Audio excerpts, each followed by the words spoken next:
এই ধৰণৰ প্ৰথমতে তেওঁলোক আহে কাম কৰিবলৈ, তাৰপিছত লাহেকৈ তাত ভাড়াঘৰ লয়, তাৰপিছত লাহেকৈ বিয়া পাতে, মাটি কিনে, সংস্থাপন লয়, তাৰপিছত মছজিদ বনায়, এনেকৈ আগবাঢ়ি গৈ থাকে, এনেকৈ আগ্ৰাসন কৰে। সেইকাৰণে তেওঁলোক আগ্ৰাসনকাৰী। তেওঁলোকক যে আমি আগ্ৰাসনকাৰী বুলি কৈছোঁ এনেই কোৱা নাই, কাৰণ ইতিহাসে সেইটোৱে কৈ আছে। যিবিলাক ঠাইত নাম আপুনি শুনিব, নামটো শুনিলে লাগিব যে সেই নামটোৱে পৰম্পৰাটো ধৰি ৰাখে, যে নামটো কি গোহাঁই আলি, নামটো কি কলিতাকুছি, নামটো কি মেধিপাৰা, আছে কোন অনুপ্ৰৱেশকাৰী। তো নামটোতেতো ওলাই পৰে যে তাত আগতে কোন আছিল, আজি কোন আছে। গতিকে এই ধৰণৰ নামেৰে আপোনালোকে গম পাব। গতিকে এইটো আগ্ৰাসন নামনি অসমত বহুত হ'ল, মধ্য অসমত বহুত হ'ল, উজনি অসমত যাতে নহয়।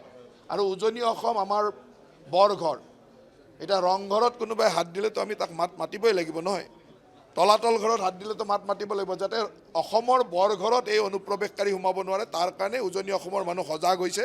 মই তেখেতক ইয়াৰ পৰাই ধন্যবাদ দিছোঁ। আৰু সজাগ হওক, কাৰো কথা শুনিব নালাগে, সজাগ হৈ থাকক। অসমীয়া জাতিয়ে নিজৰ ৰক্ষাৰ কাৰণে বহুবাৰ আন্দোলন কৰিছে।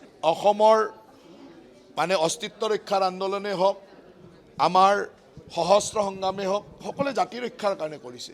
এতিয়া এনেকুৱা এটা পৰিৱেশ, যিহেতু আমি এজন নেতা পাইছোঁ, যিজন নেতাই মুখ্যমন্ত্ৰীৰ দায়িত্বত থাকি জাতিটোৰ ৰক্ষাৰ কাৰণে প্ৰতিটো মুহূৰ্তত কাম কৰিছে। চৰকাৰখন জাতিটোৰ সকলো ভাল কামৰ লগত আছে। গতিকে এই সময়ত ৰাইজ সচেতন হ'লে কামটো হৈ যাব। ৰাইজে মাত্ৰ মুখ্যমন্ত্ৰী কৰা কামক সহযোগ কৰক আৰু ৰাইজ সচেতন হওক। যিকোনো খবৰৰ বাবে যোগাযোগ কৰক 7099017330 লগতে 7099017110 নম্বৰত।